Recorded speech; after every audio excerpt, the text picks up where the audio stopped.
Hello friends, Lightman here with another Commander Deck test. This time, we'll take a look at the other half of my Commander Duel deck, and Nicol Bolas's opponent, Karn Silver Golem. Karn was the first Commander deck I built, and still one of my favorites to play. I chose Karn for a few reasons. One, he's an artifact, and I wanted to see if I could build a colorless singleton mana base. That was pretty hard. Two, he has a Planeswalker form, and I enjoy the irony of having a legend and a Planeswalker in play that represent the same character. 3. He's one of two Original Walkers from the pre-Modern Border days. Nicol Bolas is the other one, to actually get a Neo Walker form. I really hope they do a throwback set and make cards for the real Planeswalkers. Urza, Teferi, Faraz, Serra, Leshrac.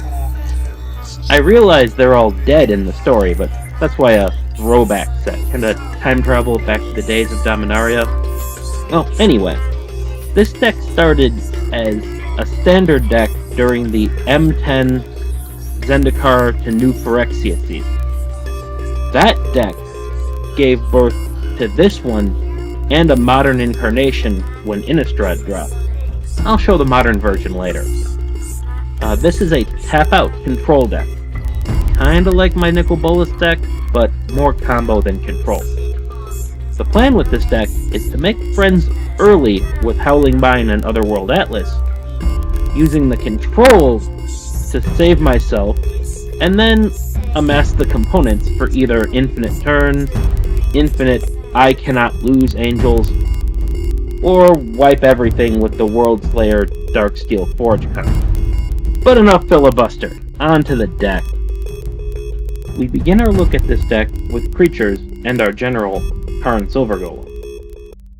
Unlike most other commander decks, this deck does not normally win with combat damage, especially not in general. Karn is actually either a sack outlet for Golem the Forge Master, or a 0/8 wall most of the time.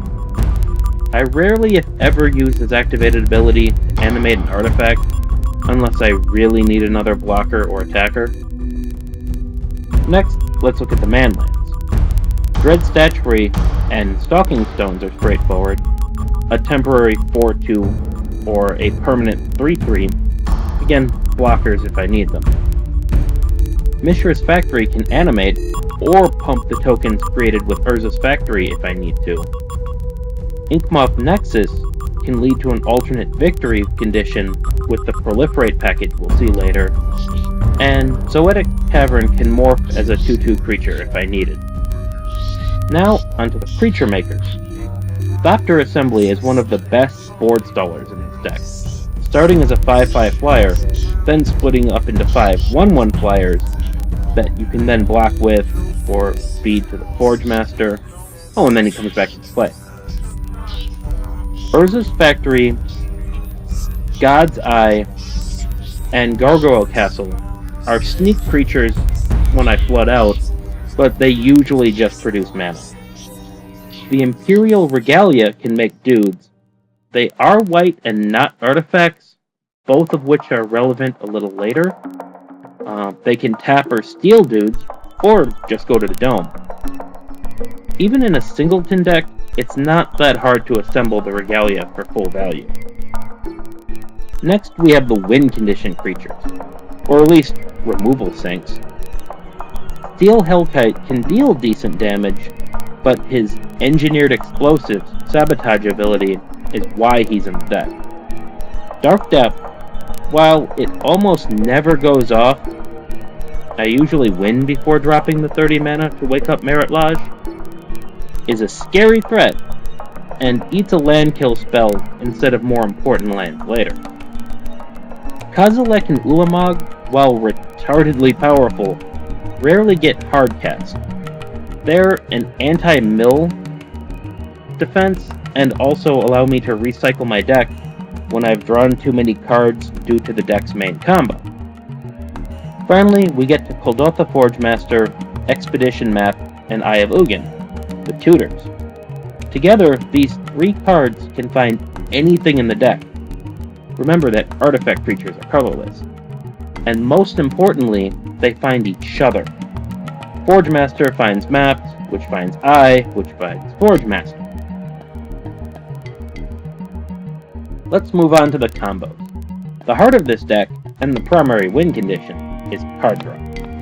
Phase 1, Making Friends. Miko Kuro, Center of the Sea, Howling Mine, and Otherworld Atlas allow you to, at least early, appear to be a group hug type deck, allowing everyone to draw multiple cards a turn.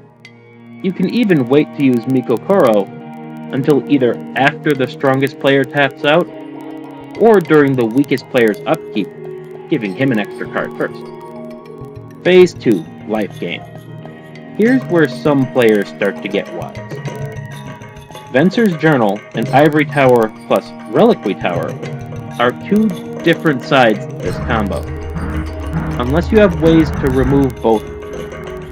Reliquary Tower and Venser's Journal from the battlefield do not play both, as being able to have a maximum hand size is key to not killing yourself. Well of Lost Dreams is the key to Step 2 and why you need to have a maximum hand size. Within 2 to 3 turns of having this combo out and active, you will draw almost your entire deck and possibly have over 100 life. Phase 2, when fully assembled, reads, at the beginning of your upkeep, gain Y life, and pay X to draw X cards. X cannot exceed Y. Y is equal to the number of cards in your hand. Note that with the Well of Lost Dreams active, Pristine Talisman reads, tap, gain 1 life, draw a card. A 1-point Sphinx's Revelation every turn. Phase 3, Victory. Skullcage, Iron Maiden, and Viceling are alternative pieces and bonuses to the actual card of Phase 3, and the primary win condition of this deck, Psychosis Crawler, which adds to the Phase 2 combo. Each opponent loses X life. The multi-vices are there just to speed the process along, but they do put a huge bullseye on your forehead. Staff of Nin, with the Psychosis Crawler, adds insult to injury, and of course should trigger before the Venser's Journal, which should trigger after Ivory Tower. Phyrexia's Core and Wrath's Edge are there to get rid of Venser's Journal and or Reliquary Tower when your hand size exceeds your library size, or at least when you draw one of the 2 Eldrazi Titans. Discarding the Titan last will get you all the cards and Phase 2 back into your deck, which you can either draw into or search with Forge Master or Expedition. Now, on to Combo 2, the root of the standard and modern versions of this deck, and my favorite card from Scars of Mirrodin, Prototype Portal. When I first saw this card spoiled, I almost shit myself thinking of all the shenanigans I could do. Prototype Portal and Mirrorworks are basically the same card alone, granting extra copies of utility artifacts and combo pieces, or just more food for the Forge Master. Together with Obelisk of Undoing, and preferably Darksteel Forge backup, they lead to a 10-mana combo that, if it sticks, invalidates all counterspells from your opponents. Step 1. Have Mirrorworks and Obelisk of Undoing in play. Step 2. Cast Prototype Portal. Trigger the Mirrorworks, but decline to imprint anything on the real Prototype Portal. Step 3. Respond to the Prototype Portal copy's imprint trigger with the Obelisk of Undoing to return the real Prototype Portal to your hand. Step 4. Imprint the Prototype Portal that is now in your hand onto the copy token that is in play, thus giving you infinite Prototype Portals. You can now make all the portals you want, and with that you can make infinite copies of almost any card in the deck. That shenanigan aside, here's what normally gets copied. Removal. Duplicant and Spine of Ishza can get rid of almost any threat. Duplicate has the additional benefit of exiling the creature to stop undying, persist, regeneration, as well as annoying reanimation strategies. Control. Hiding Needle and Phyrexian Revoker get most of the cards that you can't hit with the removal for whatever reason. The Revoker even gives you an extra body to block with if you need it. Manipulation. Mindslaver and Jester's Cap are two of the most annoying artifacts for you to get every turn. Controlling one player and weakening another, disrupting combos. Card draw.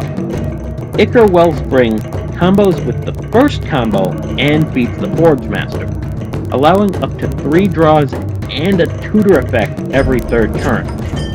Not necessarily your turn, though. More on that later. Nice win condition. Finally, Platinum Angel plus Prototype Portal was the root of the standard version of the deck. An army of 4/4 flying, possibly indestructible, I can't lose, is pretty scary. Finally, Mana Growth.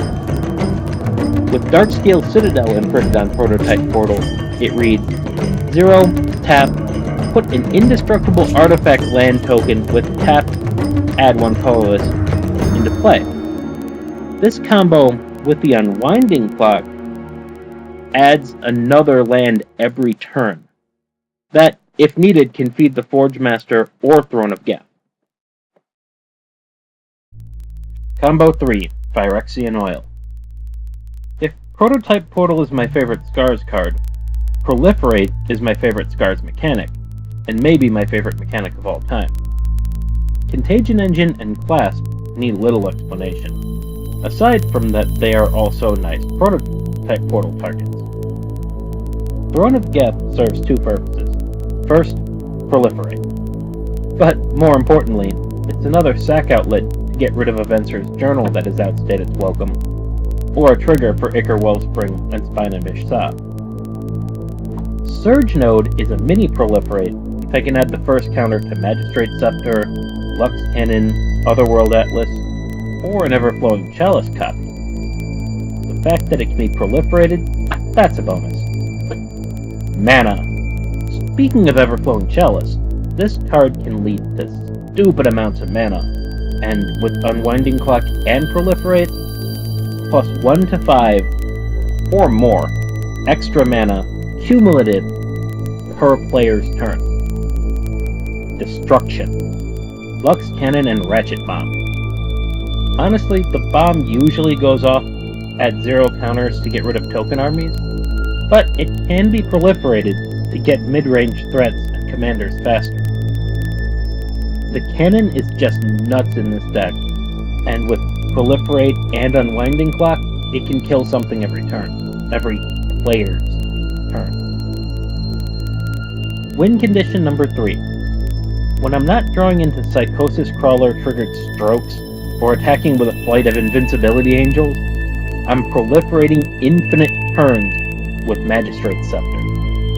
Note, this card also uses charge counters, and thus can get its first counter from a Surge Node, allowing you to go off the first turn you play it with Contagion Engine and Clasp in play.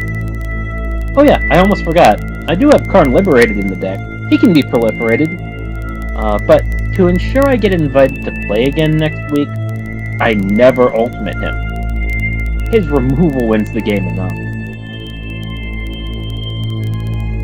Combo number 4. Tick-tock on the clock, let the nonsense never stop. Alright, sorry for my horrible singing of an equally horrible song. We now get on to the support combo that enhances combo 2 and 3, and allows you to tap out for combo 1 without fear. Unwinding Clock and or Clock of Omen. Unwinding Clock lets you perform the Proliferate combo, make something with your portals, and Lux Cannon on every player's turn. You can also draw tons of cards with the Otherworld Atlas, which can also be proliferated.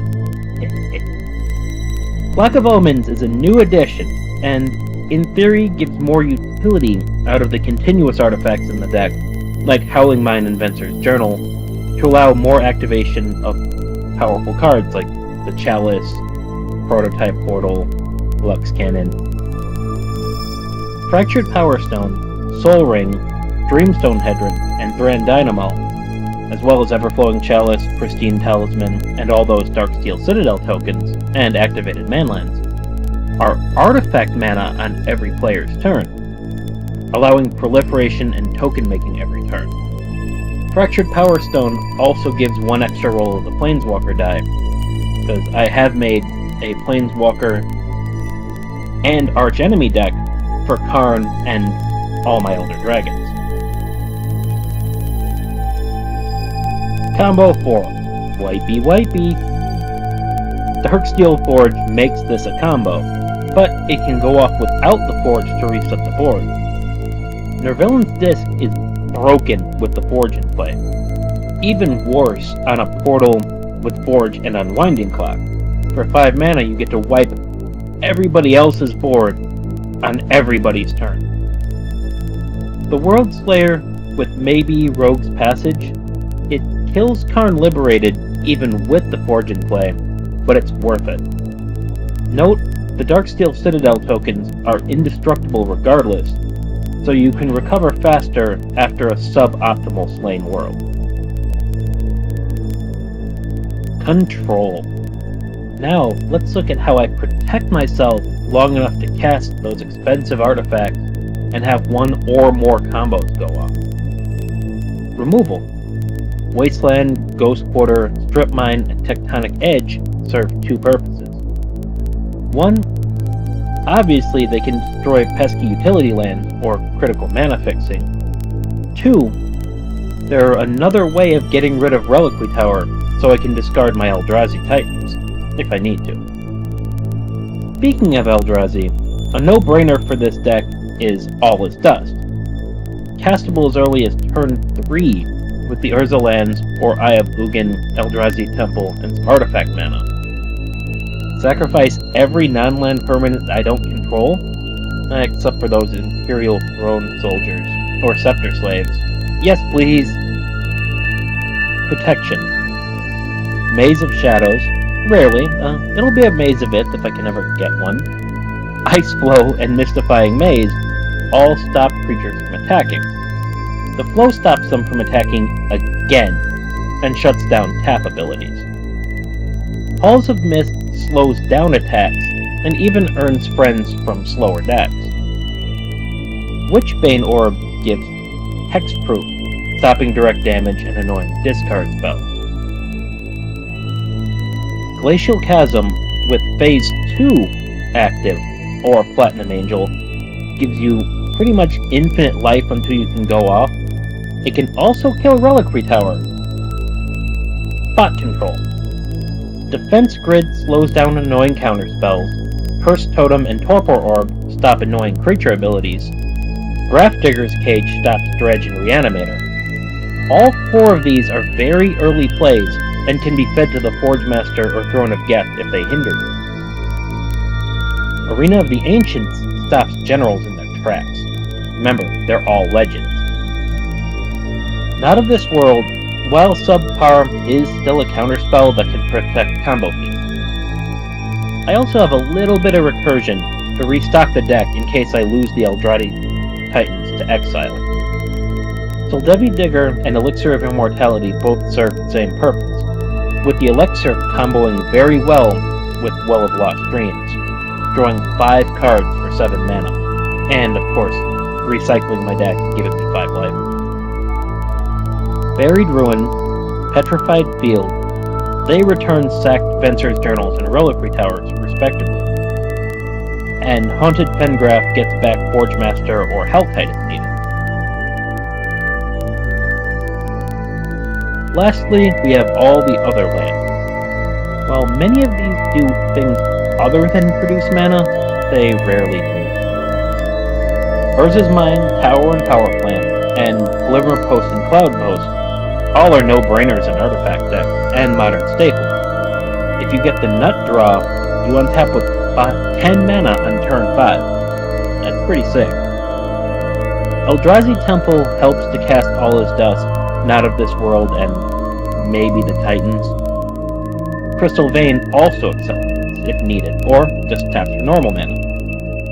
Sheltered Valley and High Market can net some extra life, and thus triggers of Well of Lost Dreams. Finally, Desert, Quicksand, and Cathedral of War help screw with combat math. This has been a look at my Karn Silver Golem Commander deck. Thank you for watching, and have a good day.